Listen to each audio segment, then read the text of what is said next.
Welcome, Moray Rabotai, to another class. Ma tovu ma naim shevet achim yam yachad. You don't know how much I wait for Tuesdays to come. The second we finish the shiur, I'm already preparing for the next one. And that's because I enjoy the time we spend before the shiur and after the shiur. During the shiur is a klali, it's something that you're just here just because, but really you guys come for the before and for the after. He's already laughing. Okay. Today, as I promised, I said we're going to be talking about Chanukah. And even though this week's parasha is jam-packed, and in this week's parasha there's also Chanukah, the signs of Yehuda giving the ptilim to the messenger of who? What was his daughter-in-law's name? Tamar. He gave the ptilim, and the big Mefarshim say ptilim means weeks that they were doing the Chanukah. And I'm not going to get into it right now. And there's from the beginning of Bereshit already it's hints of Chanukah. And today we're gonna dissect this slowly until we get down to what are we supposed to think and how are we supposed to physically connect to the Chanukah. It's very easy to think about things and meditate and it's all good, but how do I actually internalize it? How do I take it in? How do I have it that this year my Chanukah should be different? It shouldn't be that I'm rushing to eat a donut or so on and so forth, which are all good things. You're supposed to eat a donut, you're supposed to play with a dreidel, you're supposed to eat dairy and sweets and be with friends and go to Msibot. It's all good. But we're missing the kneh. We're missing the punchline. The punchline is the actual menorah, staying by the candles at least for 30 minutes. And if you could do more to stay as long as you can, and read Tehillim and do tefillah, because whatever we will be talking about, hopefully we will come to our senses. I don't know yet when we will finish. I hope it will be fast. I know some people said they have to go to play some basketball, they have to record a basketball. I don't understand. I know one thing, the Yevanim, the Greeks invented sports and exercise and Olympics, and we have to run away from that. But if you think before Chanukah the hachana is to do that, then that's already on you. That has nothing to do with me. I know that we have to go against that, but to each their own and their own deonigi. Okay? Very open human being. Whenever you want, you can get up and leave. Whenever you don't want, you can stay in and enjoy the Torah or the mitzvah, which we will be talking about. Yes, what's your question before we start? Tizrom, you can ask about anything. What's an appropriate amount to exercise then? What's an appropriate amount to overindulge in sport, but to actually have the appropriate amount to exercise is as you can see your body, whatever it needs. If it's exercising means actually to walk, lifting weights is not exercise. That's weightlifting. That's body beauty. Exercising means watching what you eat, don't overeat, walking, doing maybe a little bit of a physical body, like push-ups, pull-ups. These are exercise. Picking up weights is not necessarily exercise. That's body beauty. It's a bit different. Some people put that under the brackets and category. That's already on them.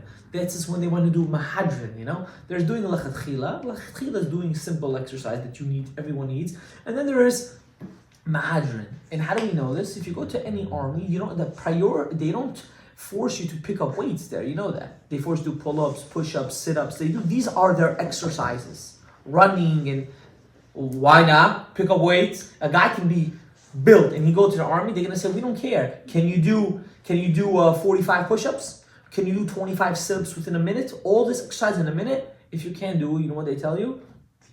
You have to come back until you're ready. And I know this firsthand. So that's called exercise, to each their own, and so on and so forth. Any other questions? Basketball included? Sports, yeah, sports is okay. Playing basketball, baseball, whatever, football, whatever, each one to their own hanaga. Of course, it's a good thing to do. It only becomes a problem when you become obsessed over things. The only thing you're supposed to be obsessed of is Hashem. And the only way to connect to Hashem properly is by learning Torah. But obsession has to be to God. Nothing else and no one else. You ready? Question about that? Sure. Is there a way you can be obsessed with God without learning Torah? No, then you're obsessed with yourself. How? Just explain that. Because how can you be obsessed over something or someone if you don't know what that something or someone is? But even through Torah, I don't feel like I know what it is. Because you're not learning Torah in a sense to connect. You're learning Torah to do. It's a bit different. Right? There's like arranged marriages, and then there's more of getting to know each other before you get married. Which one is better? We're not getting into. It's irrelevant right now. That's not the point. The point is when you get to know the person, automatically that love actually happens. Before, there is no love. It's lust, it's desire, it's ta'avot, and so on and so forth. Any other questions? Okay, let's get into it. Even though I really want to talk about this week's parasha, but since I promised Chanukah, we have to do Chanukah. You know, we have to first understand the fact. We have something called Taryag mitzvot, 613 mitzvot, right? 613. How many more were instituted? 7. 7. 613 plus 7. 620 Kiminyan Keter. Keter is crown. I just put that in the back of your brain for now. In order to get the Keter, the crown of Torah, you have to do all 613 mitzvot. Amazing. One of these 7 mitzvot that are drabanan is the Chag of Chanukah. Chanukah is not a biblical mitzvah. It's not a deoraita. It's a drabanan. The rabbis instituted later to do an Chaf Hei Be Kislev. They instituted to light the Chanukah. But The Menora. Chanukah means the Menora and so on and so forth. But everything that's midrabanan is also associated and hinted in the Torah. If it's not associated and hinted, then it's just made up. If we go through Tanakh, we can have every day a holiday. From all the disasters and wars and pogroms and stuff that we went through, just in the Tanakh. Forget about after the Galuyot. When we had the Tanakh, in the time of the Nevi'im, in the Ketuvim, we could have had a holiday every single day. So where does Chanukah come into the game? Chanukah is actually so lofty, is so heavy and heilig and holy and kadosh, that it was impossible for it to be black and white in the Torah. It needed to come down in a concealed form. Because anything that's brought down in a concealed form, once you have it, it's easier to draw down to yourself. Anything that is open to you, it's much harder to draw down. And I'm going to explain. We all know that there are 4 galuyot.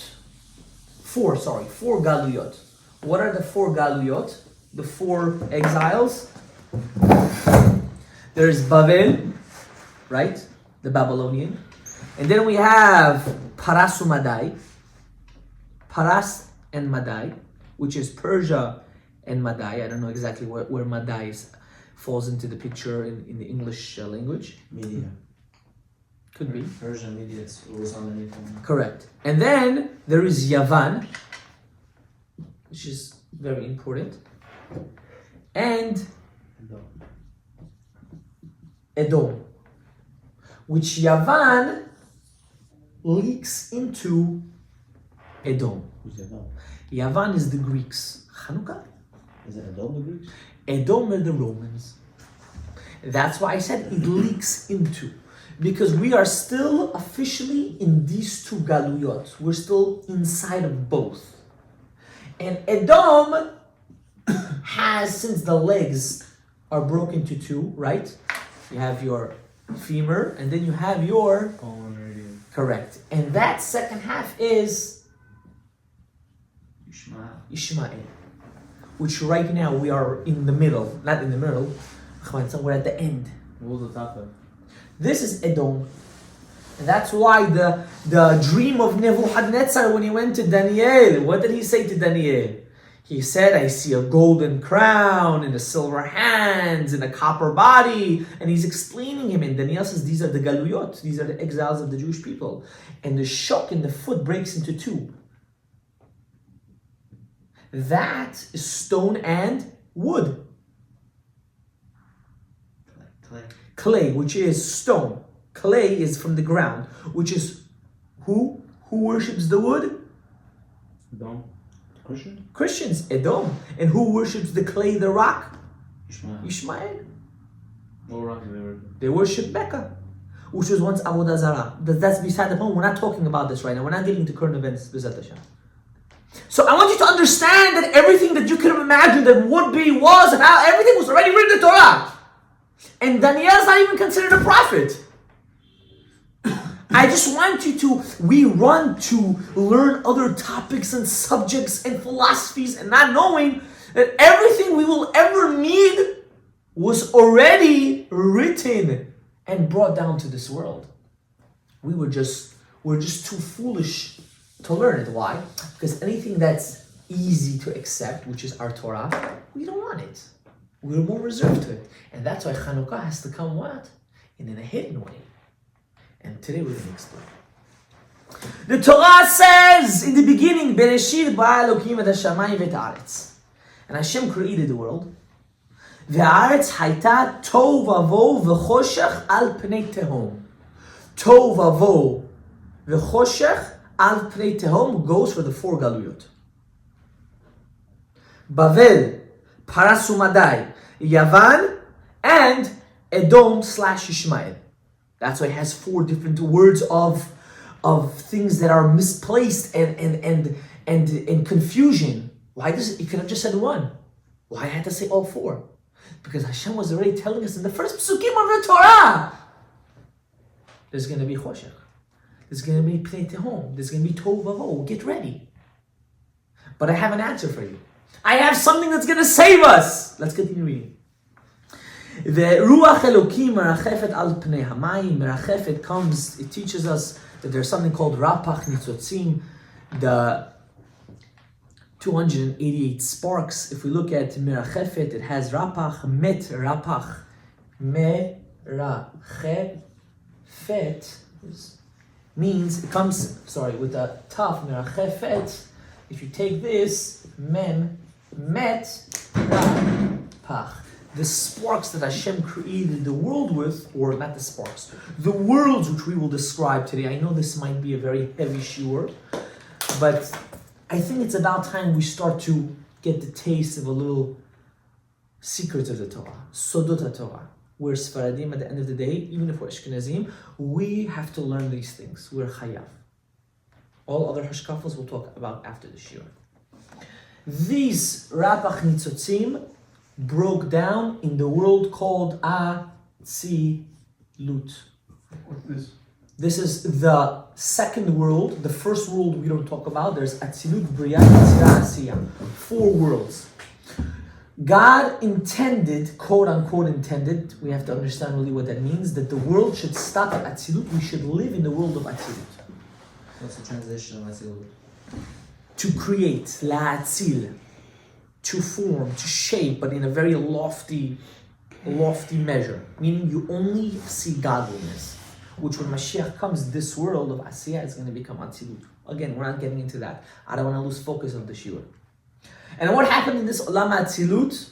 We all know there is how many sfirot, how many bottled up energies, or energies meaning how many attributes there are in the world?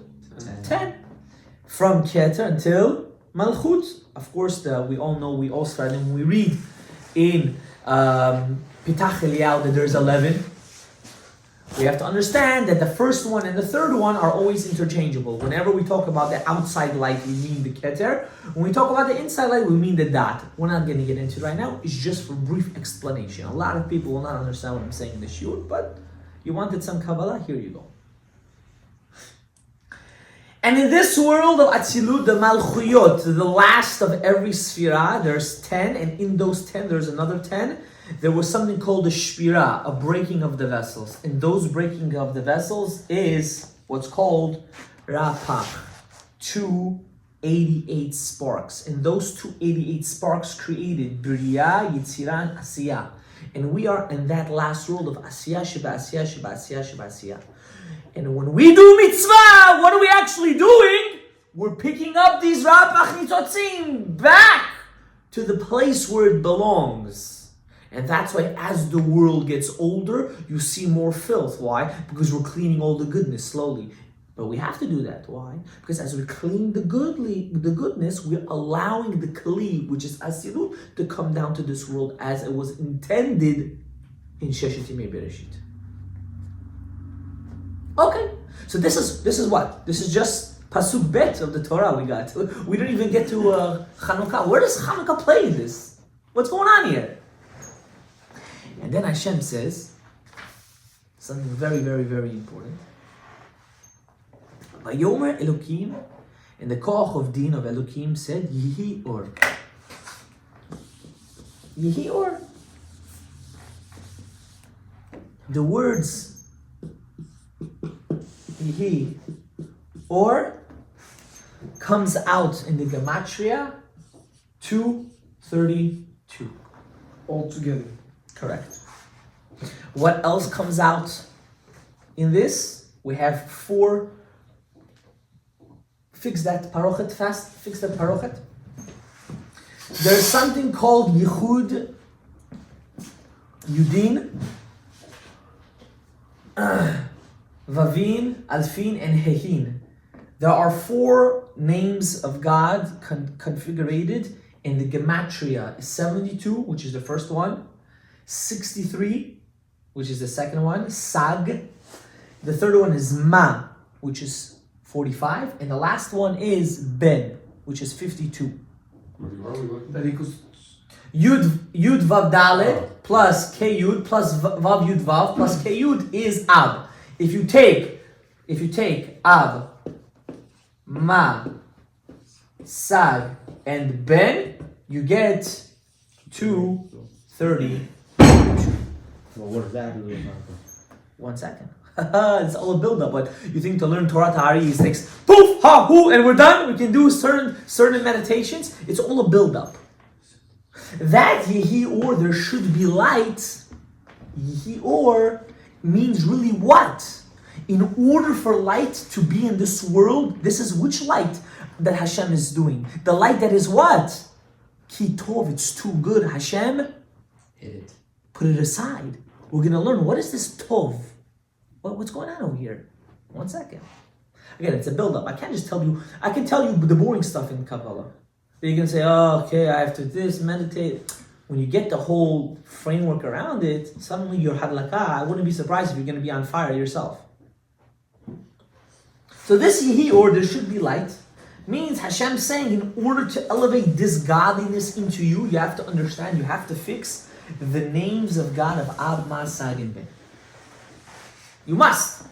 These are ways that Hashem hid himself in this world for us to bring him back. Which back? The actual or that he intended the world to be in. This world really had to be full of light.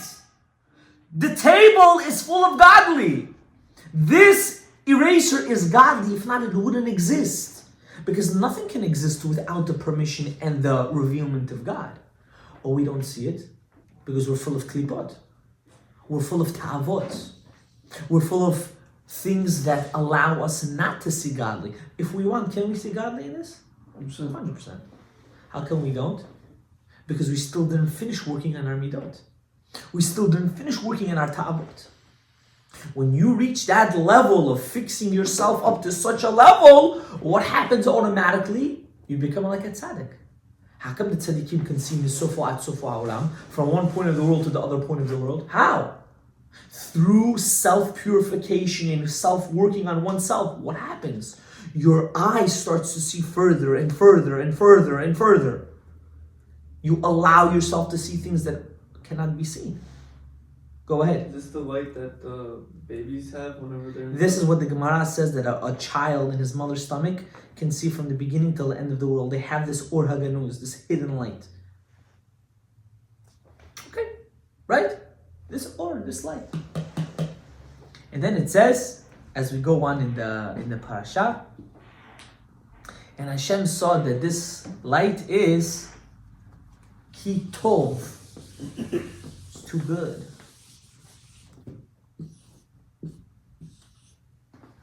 If you look in the Torah, the Tet has how many tagin? What's that? No. Not in Bereshit, not Kitov. It has how many tagin? 5. That shouldn't be possible. There's usually it's 3, but The tagin is usually 3. But in Kitov there's 4 tagin. What is it? Yeah, what is that? Is that like crowns? Crowns of the letter. What is it? I always wonder what do the crowns have to do with the letters? The crowns are so holy that when Moshe Is it Keter Rabbeinu, crown? when Moshe Rabbeinu went up to Shamayim, he didn't get the explanation for the crowns. And he saw further, what did he see? There's going to be a person called Rabbi Akiva, and he's giving Pirushim in Halacha what we learn from these Tagim. And Moshe Rabbeinu says to Hashem, give him the Torah, he knows more than me. Why giving it to me? Look at him, he's giving you Pirushim. He's giving you Pirushim on what? On the crowns. And Hashem said, Shtok, kacha ala b'machshava. This is what I had in my machshava. This is what I had in my machshava. So comes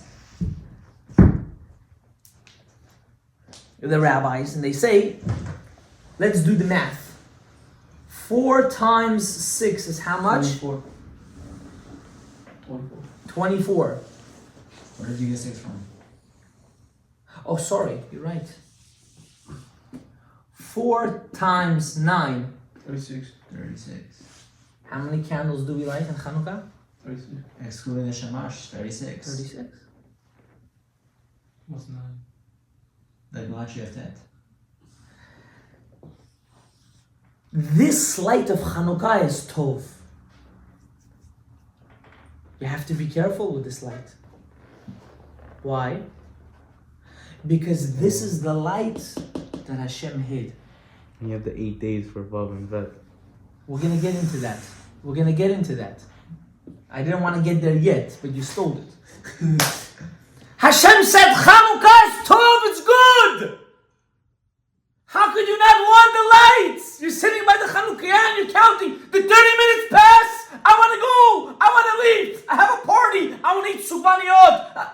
What are you doing? It's Tov. This is the light of Sheshet Yimei Bereshit. How could you not want it? Explain that to me. I feel sometimes dumbfounded when I speak to people. How long were you by the Chanukah? 5 minutes. My father was there. He's chayav, not me. Are you dafuk b'mo? Have you lost your rocker? What? Are you normal? 8 days of Chanukah. You have the 10th, you have the 4th again. What do you have? 36. Hashem's telling you, I'm giving you this light. This light to kill and to annihilate. All the mazikin is in your hands. Take it. And what do we say? Who needs it? Who has love? I'm telling you this. Now I know. Now you know. Now there's no excuse. And I understand you guys, Doro. And I'm not putting you down for that.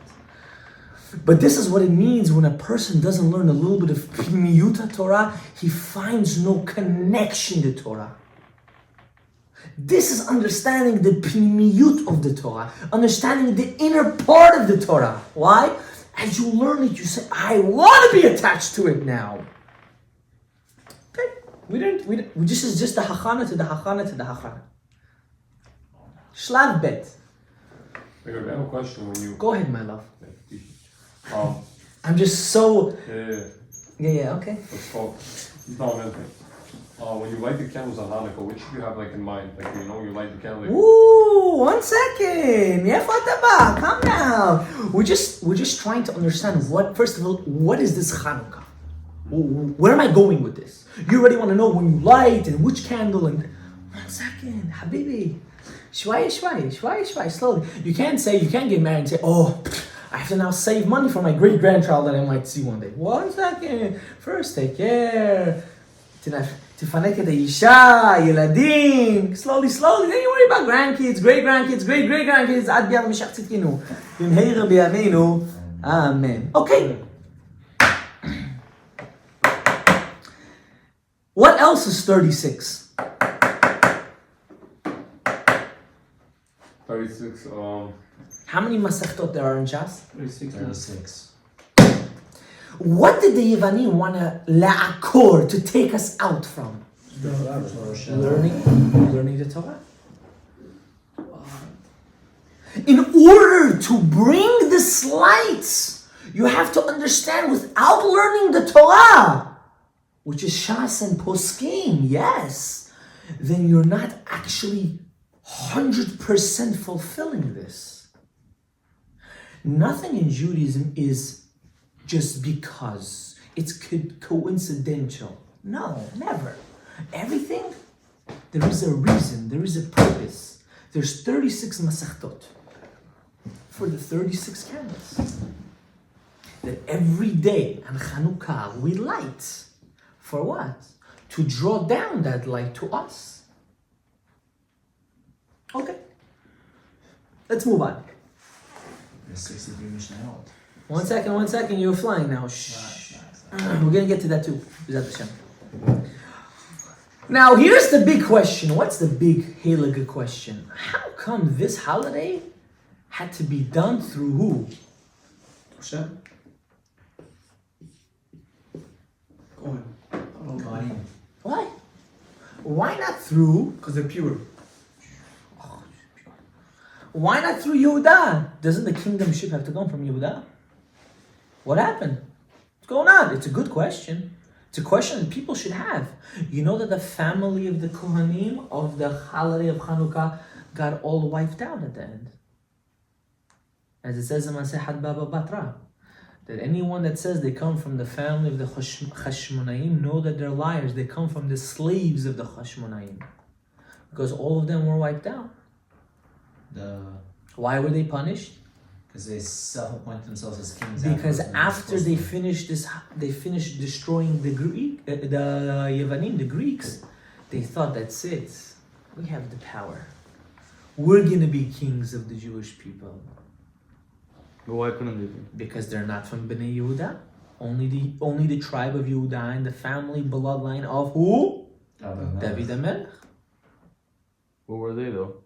Who or who? No, where were they during this time? It's another question. We're not going to get into that right now. But it's a good question. They fell off the derech, whatever the case is. But let's get that. Why the Kohanim? Did they have a valid reason though for thinking that, no? No, of course not. You have to keep the Torah mitzvah. Yeah, but all them up to there, we could appoint. Tzav et bnei Israel. Tzav et bnei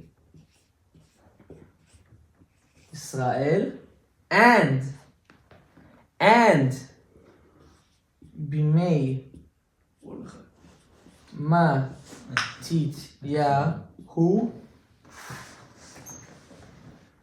ben Yochanan comes out to the same gematria of 110, and this one comes out to 1099. There's a rule in the Torah Tasod. There's something called im hakolel, which is face value in math, right? In math, you can always add Or subtract 1. 1. Yeah. This is also, plus that 1 comes out to 1,100. What do you can always add 1? I know in math in school you most probably didn't pay attention. Actually, they're not very. I never asked you about that. I said I know you didn't pay attention. Carrying in the math. 1. There's always one. There's always a 1.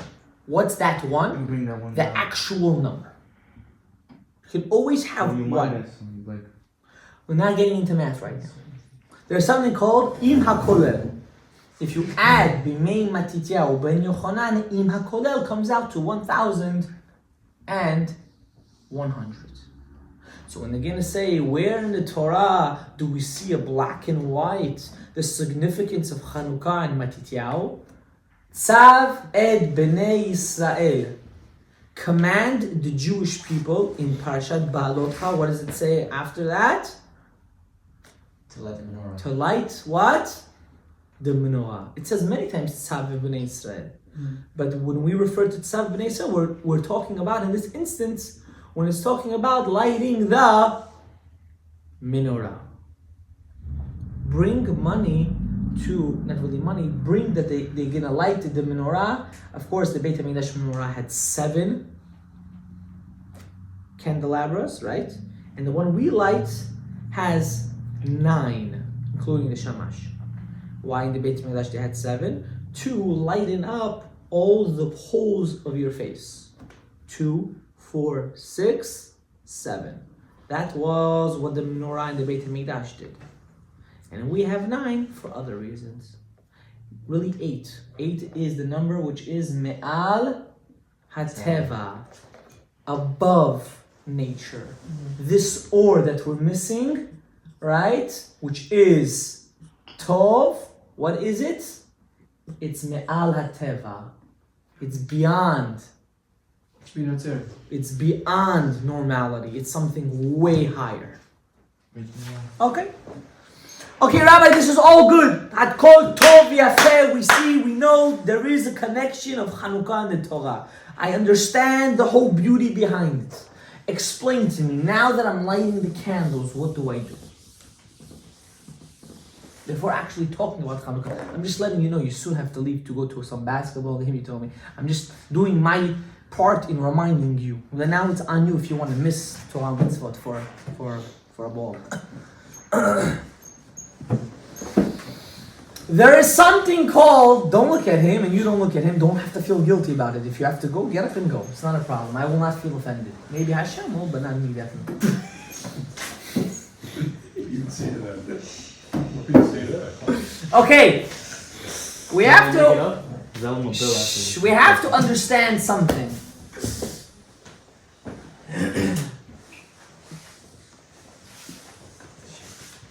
There is something called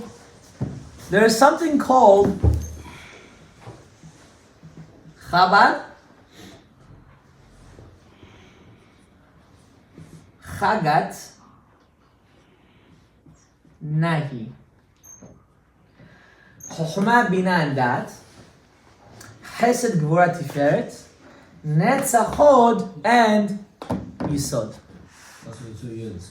No, it's just the commas. And then a yud. Comma and then a yud. Oh. Did you write it like a sofer a little bit? There? When you light the Chanukiah, you have to understand something. You ready? In the brachot, in the sink or in the bathroom, in the brachot, any mitzvah that's drabanan, we never say what? Asher kiddishanu b'mitzvotav. That we will commend. Except when No. Chanukah. Why? We're not commanded. But so why in Chanukah do we say it? If it's a drabanan, why do we say mitzvotav? If it's supposed to be a doraita for us to say Don't that we part. want to be commanded? That's not, you're telling me translation, you're not telling me pshat. Yeah. Okay, thank you. I can continue? Yeah, but Thank you. Technically, there is a quasi-commandment in the Torah. Well, one second. It wasn't directed to or towards I know, every person on the planet. It was a The commandment. bathroom. Now, or use a seltzer bottle. Yeah, pour it in. Anyone that knows a little bit matveya bracha, which means kavanot of making brachot for Baruch, there is no, you guys don't know, but I'll tell you, there is no drawing down from top to bottom. It's a chesed Hashem does, and He makes the initial drawing down. So Baruch, Ata Hashem Elokeinu Melech Haolam Asher Kedishanu B'mitzvotav V'tzivanu.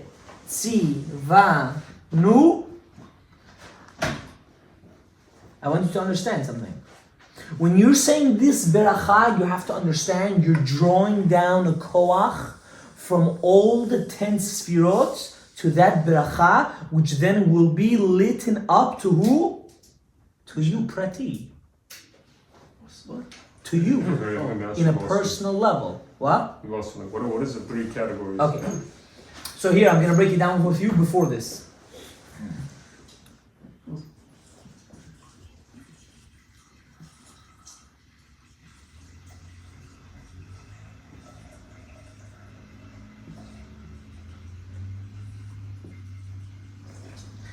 When Hashem created the world, He created the world in a 10 system understanding. The Hasidic, there's not a big difference. This is where everyone makes a mistake. There's a big difference in understanding between the Hasidic masters and the Kabbalah masters. They're really saying the exact same thing. One says you have to eternalize it and use it as midot, as characteristics of God, and like this we serve Him better. And one sect say we have to do everything b'machshava, in our mind, through meditation. Comes Jews in the 21st century, and we say, see, that's not true. And we say you have to do both. Can we? Yeah, of course. You must. The difference is the people that are already using this state of, in a sense of meditation in the mind, they're so refined physically that they automatically do it. But the people that just do it in midot without doing the meditation, some say that's just good enough. And we say you have to do both. Because like that you actually feel an attachment to HaKadosh Baruch Hu Chadu. Now you know why I'm so crazy. I come from a family of crazies. But crazy only for Hashem. You should know that. Keter means crown. Chokhmah means knowledge. Bina means understanding, and Dat means knowing. Then we have Hesed, which is kindness, Gevura, which means strict judgment. Judgment, but I like strength better. Then there's Tiferet, which means balance, which is Torah's Keneged Tiferet. Yaakov Avinu was Keneged Tiferet. Then we have Netzach, victory, and Hod, which is another sense of victory, but more of a glorious kind of victory. It's a bit different. Then there's Yisod, which is foundation, and Malchut, which means kingdom. A king cannot be a king until he has all of this. We as human beings, when we have certain midot, kas or kabdanut, and so on and so forth, they fall out in one of these categories. And like this, you can tell a person from which sphere he's in, or where's Neshama's pull to, and so on and so forth. Okay, I got you? Yeah. Now, anytime we do a mitzvah, you have to understand we're drawing down from somewhere over here. We might not know because we don't learn, or because we grew up in a society which this kind of learning of Torah is, don't learn it. Oh my God, you're going to turn into a frog or something like that. This is not called Kabbalah Masit. This is authentic Kabbalah of the Ariya Kadosh. That means, what's the difference? Before you do anything hiji-biji, which you could do, which I have plenty of books on it, you have to first know this. This is the hard and the boring part. The problem is people don't want to learn this. They want to go straight to that. So anytime you bring up Kabbalah, what do people think? Oh, you're crazy. Oh, you're doing some mysterious thing. No, I'm learning regular Kitvei Ari. Let's learn some. Let me see where your Gemara cup is. Is that to learn this, you need Siyata D'Shemaya and Zchut Avot. You need major help from Shamayim and you need merit of parents, to my opinion. Merit of parents? Yes. That means Yitzhak Avinu, when he was davening with Rivka and Eimenu for kids, what does the Torah say? Who was answered? Yitzhak. Why? Because his father was Yitzhak. Abraham. And Rivka wasn't answered. Why? Because her father was Betuel. Betuel. So Zchut Avot plays a big difference. It says when Mashiach comes, you know what he's going to say? Elokei David HaMelech, Avi, the father of David HaMelech, my grandfather, please help me. When the Jews left Mitzrayim, you can go. When the Jews left Mitzrayim, then don't cry later, how come the light of the menorah is not affecting you? When the Jews cried in Mitzrayim, who did they cry to? Hashem in the name of who? Abraham, Yitzhak, and Israel. Yaakov. When Yaakov came back from the house of Lavan, who did he cry to? Hashem in the name of two. Abraham and Yitzhak. So that's called Zchut Avot. We also pray. Yeah, we say Elokei Abraham, Yitzhak, Yaakov. Just go. Don't make it like awkward. You know, like when you want to get up from a date, you make it awkward. Just get up and leave. Lech lecha. I hope whichever team wants to win should win. Even though you're leaving, it should be a b'hatzlacha. Okay. Now, Baruch, which means the Ein Sof B'atzmo B'chodo, whatever that means. We're not getting into it. It's really not the Ein Sof, but whatever the case is, for us in our knowledge means the Ein Sof is giving us shefa, is bringing down shefa to us. And then goes Ata Hashem Elokeinu, which is the three top kochot. What are the three top kochot or sfirot? Chabad, Chochmah, Bina, and Dat. And then we say Elokei, then we say Melech HaOlam, Asher, which corresponds to what? Chesed, Goa, Tiferet. And then we say Kedishanu b'mitzvotav v'tzivanu, which is extremely important, which we're going to get into right now. What are we actually doing? We're bringing down the last three sfirot of Netzach, Hod, and Yesod. Who are we bringing it down to?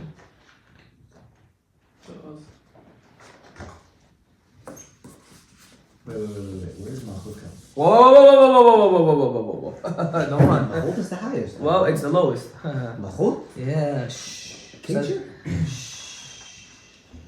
Slowly, shwaya. Look at him.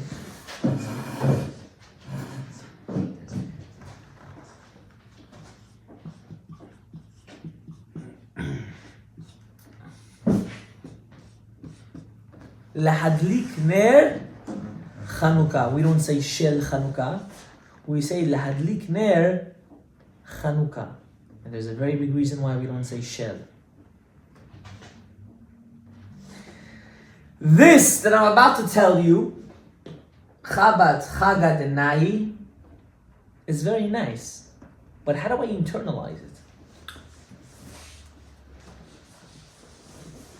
There are three names of God which are extremely lofty. Four, really. And there's something called a zivug. What's a zivug? A pair. A connection. No, pair is different.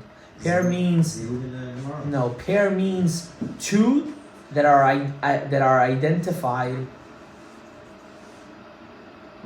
as two separate things. A zivug, that's a pair. A zivug, a connection, is two that's really one. They're actually not two that are one. There are two halves that become one, that they complete, like a man and a husband, right? Sorry. a man and his wife, they're two halves that become one, right? But you take two twins, they're two separate things that you can say they're really one, but they're really two separate. Okay. We have something called a zivug. What's a zivug?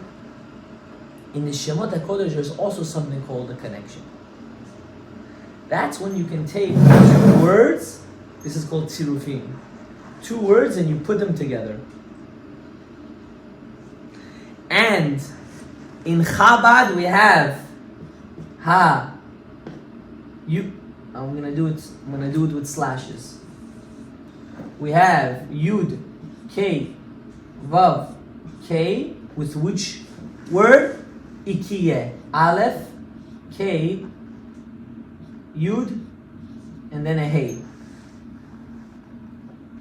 This configuration of God's name corresponds to Chabad. Anytime you want to go to the mikvah and connect to the highest level, I'm going to throw just another Kavana on the side. You think of Ikea with the 3 letters of Aleph Lamed Dalet. So how do you do it? Aleph, Aleph, K, Lamed, Yud, K, Dalet. Heard that? Like that, you have to think of that in the mikvah, and like that it's shober, it breaks all the negative gzerot that you have upon you. Think about what?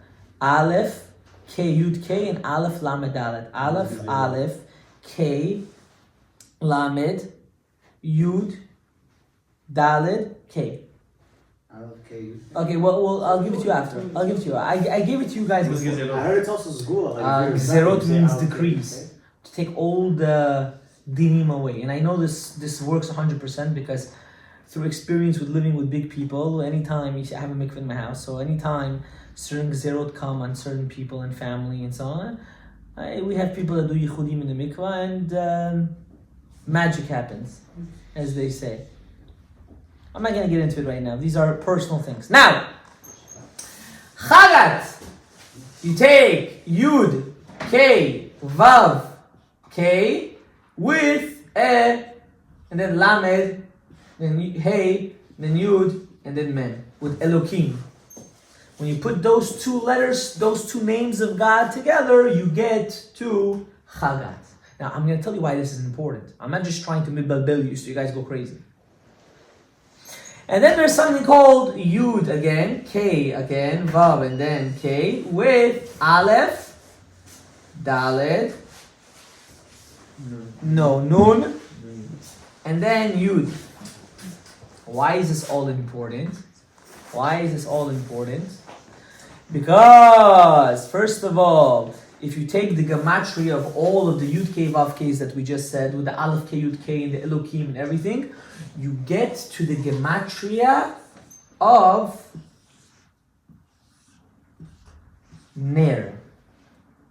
250. Ner, 250. So when you say lehadlik Ner, when you think of the word Ner, automatically in your brain has to be all this, which is possible. Do not think now you have to be by the candles 4 or 5 hours. It's literally a connection of seconds. Ner Chanukah. What's Chanukah?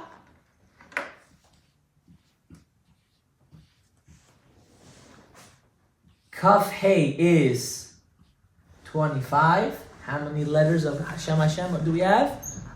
25. 1, 2, 3, 4, 5, 6, 7, 8, 9, 10, 11, 12, 13, 14, 15, 16, 17, 18, 19, 20, 21, 22, 23, 24, 25. When you say the Halik Ner Chanukah, not only are you bringing down the soul, which is the or of Hashem, you're also bringing down the Kelim, which is the vessel, which is the Otiyot. And who are you drawing down that to? To you. Which is what?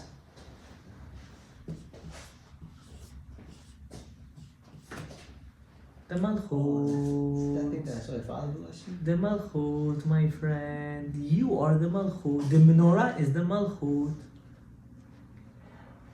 So when you come,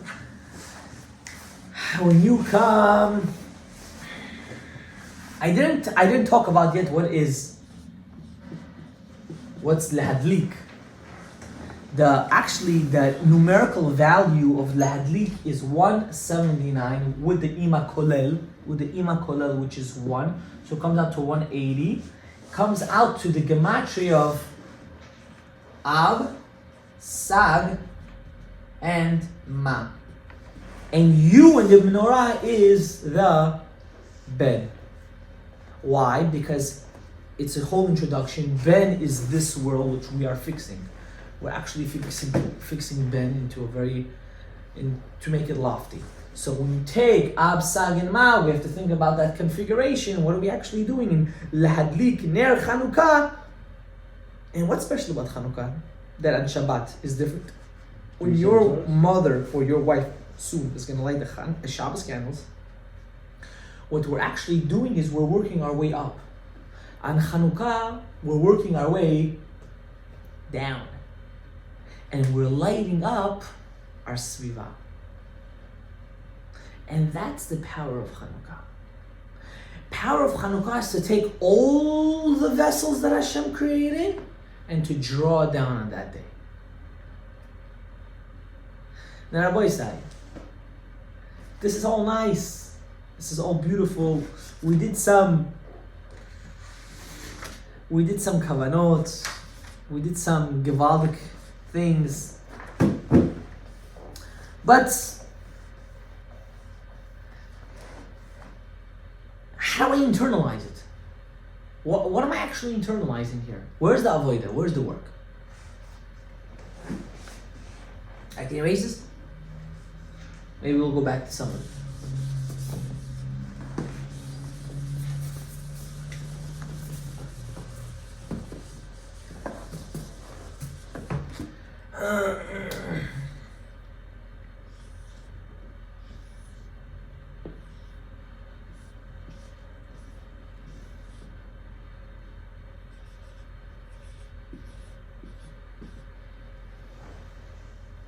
There's something called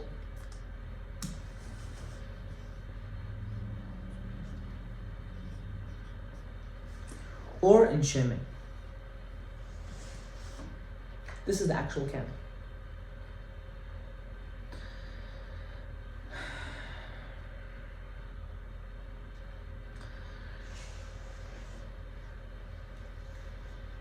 Why is this specifically this holiday have to do with fire? You know, Yavan, if you look at the candle very carefully, we have the same thing.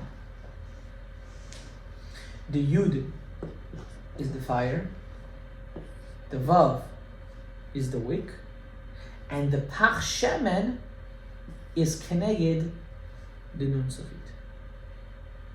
What we're actually trying to do is to flip that Yetzara that the Yevanim gave to us, which until today we're suffering, Rabbi Isai. Everything you learn in secular studies and the way classrooms are set up, they're all from the structure of the Greeks. All their philosophy, all their teaching, everything is because of the Goyim. Our point is to la'akor, to take it out, to uplift it. And how do we uplift it? Ki Torah or Vener Mitzvah. Ki Torah or the fire is the Torah, and the Shemen is the Mitzvah. When you light, what's burning? Is the wick burning or the oil burning? Oil and oil. No, oil. Is the oil burning or the wick burning? It looks like the wick is burning, but it's consuming They're the oil. both burning. They're both burning. This is where everyone's wrong. You know what it is? We live in a generation, if we don't see it mamish, we don't believe it.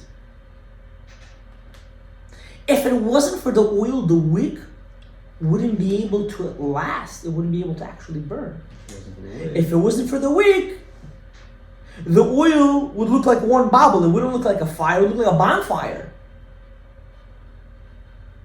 This is a big Musar Heskel for us. Now, isn't the wick just a channel? So are you. We are all channels. To what? What are we a channel for? Oh, it's a tool for the oil. Everything is just a tool. You're also a tool. We're all here as tools. For what? You know for what? To glorify Hashem's name on this earth. That's what we're doing here. By us keeping the Torah, by us doing the mitzvot. And that was the whole thing about this week's parasha.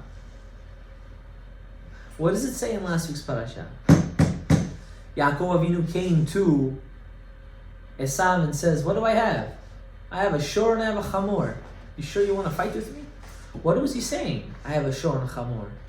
I have Yosef and Yosef. I have Yosef and Issachar. I have the Torah and the mitzvot. You sure you want to fight with me?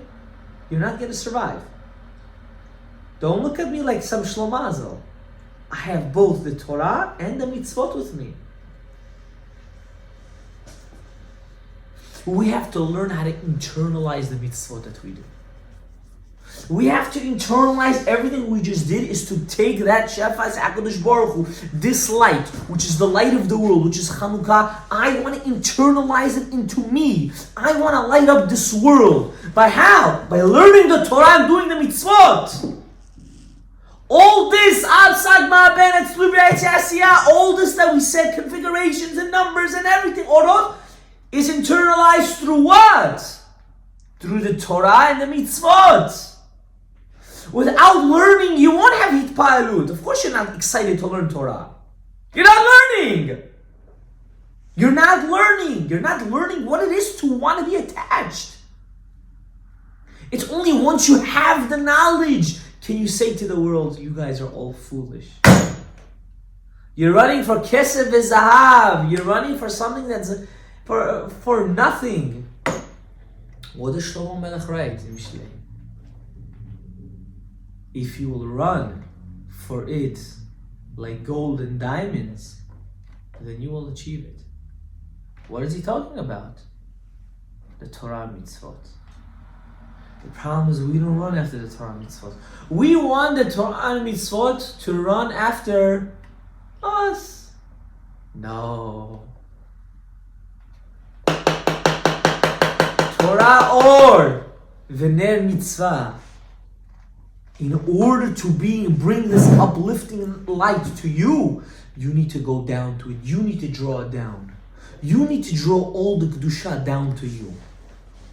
Chanukah is a time of adding for learning Torah. Chanukah is a time for doing more chesed. Chanukah is a time to sit by the candles until the last one leaves and cry and pray for zivug. Pray for everything, for Kedusha and Tala, for Mashiach Tzidkenu, that He should come and He should mitgale already. Take us out of this filth. That's what we should be crying for. Instead of, what are we crying for? Chodo business, charasho bil business, money.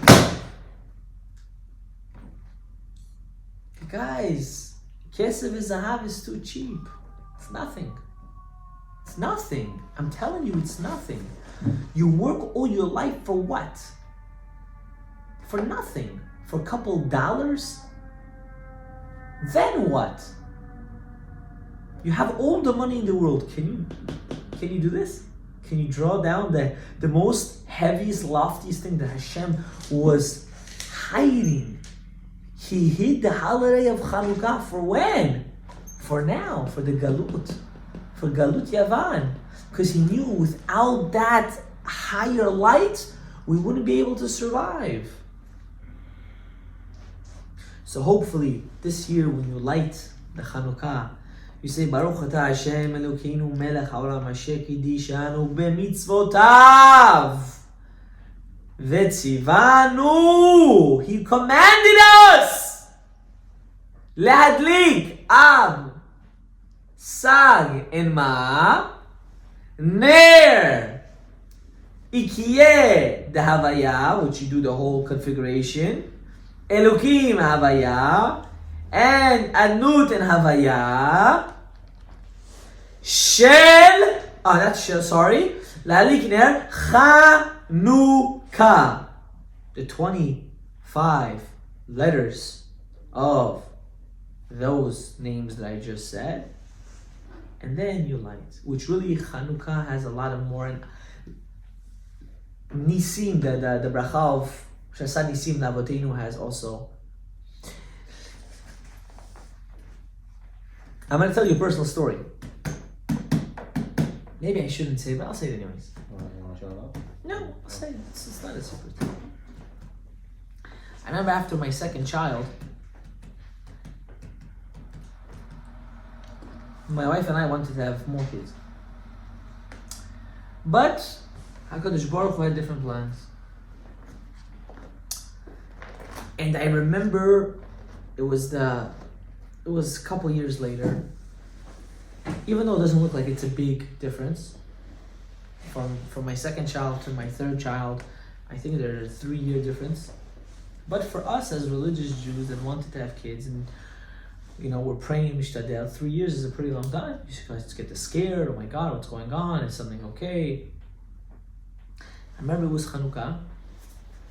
It was the 8th day of Chanukah, and I told my wife, we're not leaving the Chanukiah until we're mamash gonna be drenched in tears. We need a child. We need more kids. And we sat down by the Chanukah. We were davening and davening and davening and davening. And Baruch Hashem, that year, in Chodesh Elul, Hashem gifted us with another child. I will tell you, all these stuff work. The question is, are we putting in the right plug? We're not. Because we're not actually trying our best. We're not. We don't care. And we named her Chana after Chanukah. Rabotai, we need to pour our hearts out. I know a lot of people will listen to this. It will not even go in. You have to do all the mamatzim. People look, oh, how come this one's like that? Who cares? You gotta do you. You gotta break the barriers. You gotta do all the skulot on the book. How come we don't do it? How come we don't run to prepare the candles? Abotai, I want to tell you something. Don't buy the ready candles. Don't be lazy. Get the most expensive olive oil. Cold pressed. Go to Costco, they have a cold press from Italy or from Spain. It's an expensive bottle of oil. Grab it. Go to the store, buy the Chanukiah, buy the wicks. Every day say to yourself, I'm gonna prepare the candle. I don't know who's gonna light it. Even if your father says the bracha, you can have the Kavana. Make the preparation. Show that you want to be involved. Show Hashem you love the Torah mitzvot. Can we prepare them before sundown? You should prepare them right before. Like, 24 hours before? No, like in the daytime. Yeah, you could. In the morning. You could prepare it. Be involved with the mitzvah. Only people that are involved get a certain appreciation to the mitzvah. If you don't get involved, you're not going to get appreciation. I'm going to finish with a small thing about this week's parasha. We see that in this week's parasha something very, very, very, very important. We see many things important. Yaakov Avinu decided to settle down. The story of Dinah finished. The brothers are getting older. He wants to already settle down. Yaakov Avinu was how old? 1. Do the math.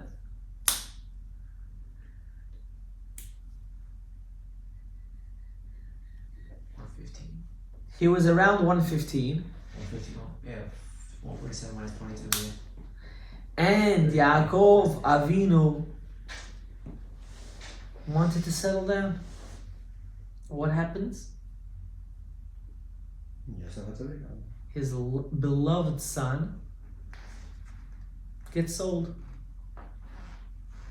And Yaakov Avinu went haywire. Rabotai, a Jew can never, ever in his life say, I want to settle down. I have a question about that. I want to settle down means I want to die. I want to go to the grave. That's what means I want to settle down. A Jew always has to say, what more can I do? How much more can I learn? How much more can I do chesed? How much more can I work in order to provide for others? How much more can I help? That's the way a Jew has to be. Many people used to go to Gdolei Olam and they used to say, oh, I'm good, I can retire now. You know, and I remember I used to see the videos of the Rebbe, the Lubavitch Rebbe, he used to say, learn, but still go to work. Because you can help more people. Hashem gave you a chush, He gave you a gift of business. You have to take advantage. You know how many people are going to rely on you? But I just want to settle down and learn Torah all day. Work and learn. A person has to always be on needles. I have to always want to achieve more and more and more. Everyone to his own derech. And that's what happened to Yaakov Avinu. He thought his avodah is done. I have the 12 shvatim. They're going to get married. They'll start a life. Hashem said, no. You're Tiferet, Yaakov Avinu. You're the balancer. Yosef is the Yisod. Also considered like a balancer. You guys both have to be in the avodah together. You have to suffer in Eretz Yisrael, and he has to suffer in Mitzrayim. And through that, the Geulah will come. And that's exactly what happened. Suffering, Hashem should not make it so tough. But suffering is not necessarily a bad thing. Giving up is the bad thing. I have a question on Suffering makes you strong. It doesn't make you weak. What's your question? on the cell Yosef. Was this for me? Yeah. שכוח. ברוך אתה אדוני אלוהינו מלך העולם שהכל נהיה בדברו. The sale of Yosef, didn't they know that they're going to cause their father such tsar and pain? And they still sold their brother? Did they not In think, their oh my mind, gosh, what do we Yosef do to was our in father? their mind Yosef was chayav mitah. Okay, fine. What about the father? How would the father feel? There is no emotions in keeping Torah mitzvot. In their mind, Yosef was chayav mitah. He said lashon hara, moti shemra actually, How much is Shana? because it wasn't true. They didn't take the other women as wives. They didn't eat from the gidan. They didn't eat from the Eremina Chai. I heard they did. They didn't. But it was allowed because They the mother was created it. killed. They know that the Midrash says two. One, because they shechted that mother and the animal that comes out automatically doesn't need to be shechted. And some say they created it, like Abraham Avinu did. And the girls that they lived with, they were mitgayer them before they were with them. So they did it as like plaguish, but they guided them? I'm not saying that you're single, so for you, you're saying the word pilegish, you're getting excited. I tell you what, first have a wife, and then think about the pilegish. Okay? Why, they were married at that time? They had wives? Yeah, they had wives, but in those times it was normal. To have a concubine was normal. Why did the rabbi stop it? The rabbi stopped it because men became perverted. What do you mean? It's our nature. It's To our have nature. more than one woman. It's our nature for what? Not to be pervert, but to have more than one, or to... When Mashiach comes, it's going to come back. Oh, really? And don't get excited about it. Why not? Because the only reason why it's going to come back, and I'm not going to say all the Gedolim are going to have more than one wife. I'm saying this concept will come back, and I'll tell you why. Because the lifestyle of you living is going to be totally different. It's not just Nida. Tumah and Tahara is going to be such a game changer in your life. It's unbelievable. You know, when your wife's going to be Nida, she can't live in the same house as you. So that's when you bring the second chick over? It's first of all, they're not animals for you. They're not chicks. No, I'm saying like, because right You now can't we're not allowed... relationship like No, wait, because right now if you have two wives, they're not allowed to live under the same roof. So right now you said if she leaves, that's when the other one comes in? What do you think is going to happen? You're going to sleep with all of them in the bed at the same time? Is that everyone's dream? I'm not understanding. No, I'm just saying. So then I what know it that is? There's a thing that two wives cannot live under one roof with the guy at the same time. That's exactly not going to happen. Each wife has their own house, like Yaakov Avinu did. So- You need to have money first.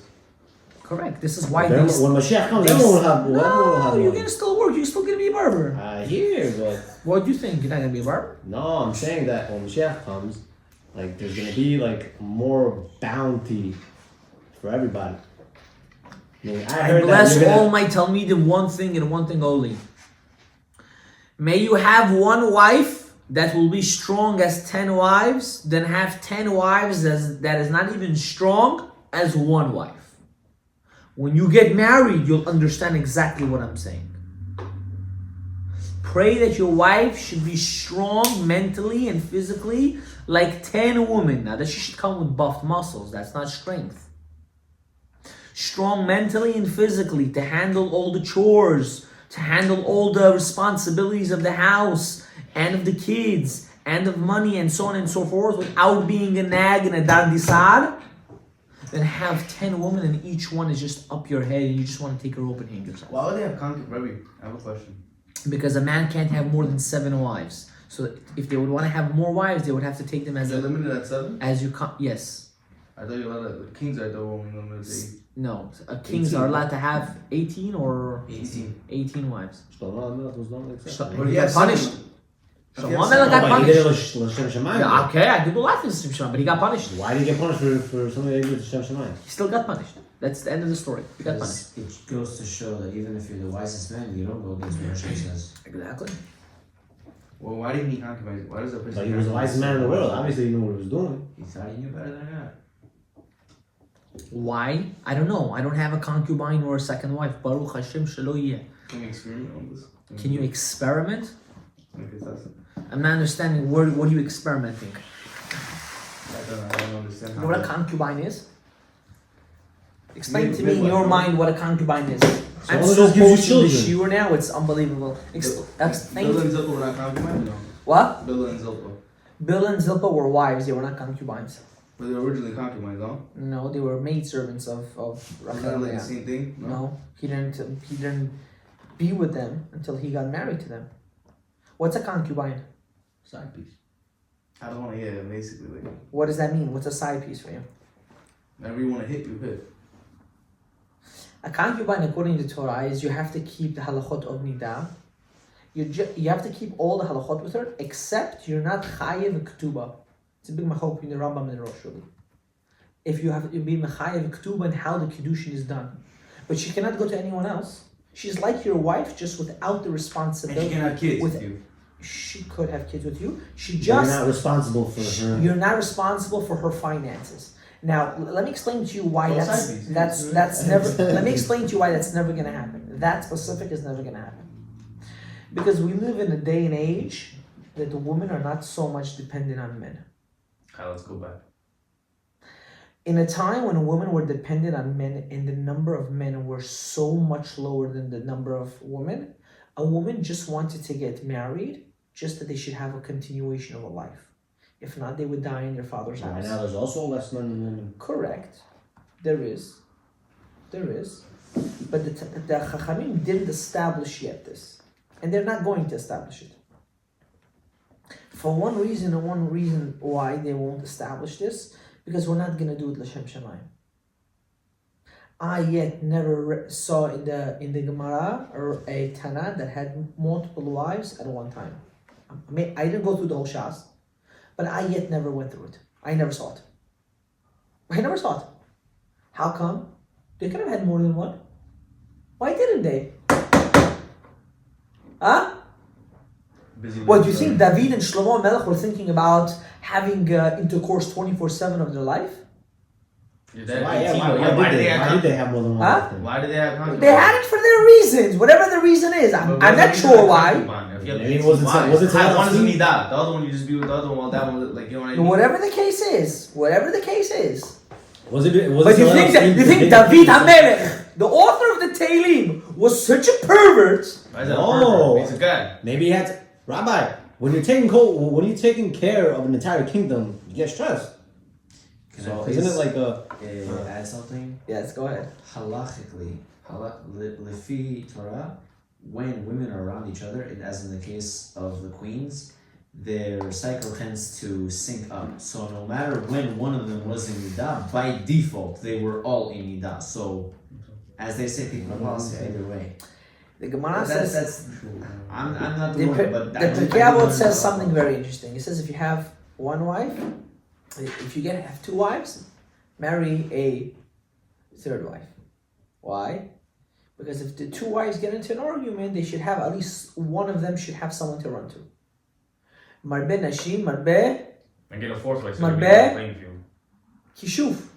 Pirkei Avot says, the more women you have, the more black magic you have. Why? Because each one's too busy how to find favor in the eyes of the husband. See, imagine after learning all this sodot, you're still thinking about women. I love you, Hashem. No, but wait. What Eh, does eh. that have to do with Yishuv, though? I don't understand. 2 women, It's just, they're fighting. Okay, so they just go. They vent to the other one. What does that have to do with Yishuv? What happened to Rachel and Leah? They had a fallout with the Daim. Okay, one guy Le'ai married. Imenu told Rachel, Imenu, you stole my husband. She started to accuse her own sister, which gave her the simanim. Own twin sister. How can you do that? Can you imagine? Now, of course, talking about the imaot, k'tushei olam. Just as the reference of the story, right? How is that possible? Because in the nature of a woman, they always want to be considered the favorite, the best, the beloved. That's their nature. Now, I know for a man that's not married, or even men that are married, or even men that don't even know what marriage is, I'm going to be honest with you. They always live in this fantasy of having more than one wife. Honestly, it's a fantasy. It's not really... It's such a stupid thing to desire. I'm telling you, it's so stupid. After marriage, it gets harder. I tell you why it's so That's stupid. what people told me. They get married, it gets harder for them. I'm telling you why it's so stupid. You know when it's hard for a man? When he only cares about himself and not about his wife. I'm talking about at an intimate level. I want you never to forget what I'm telling you. A man gets sick of his wife because he's doing something wrong and he doesn't know about it. Or he thinks he's some super geroi b'chadrei chadarim, and really, he cannot even satisfy his own wife. Remember that for the rest of your life. I deal with this on a day-to-day. This is what I do privately for a private parnasa. I deal with people that have this issue, and then after, when they fix it, you know what they say? Rabbi, thank you. You fixed my life. There are men out there. There are men that don't know what it is to be a husband. They don't know what it is to be physically and emotionally intimate with their wife. So what do they seek? Another wife, a girlfriend, a side chick, and so on and so Wait, you're forth. saying the wife is not satisfied from Whatever, yes. Because it's a counter effect. What happens when the man's not doing his job? She's not interested. But if the man will do his job properly, she becomes very interested. And then automatically, without getting into detail, automatically what happens to the guy? He feels like king because she's now attached to him like a leash. And that's his doing by doing things proper according to Torah, according to the mitzvah. I'm not getting into details. You're not married. Waking up for shacharit in the morning is what you're saying. Like, what do you mean? Whatever the case. What if she likes him, he doesn't want to do it with her?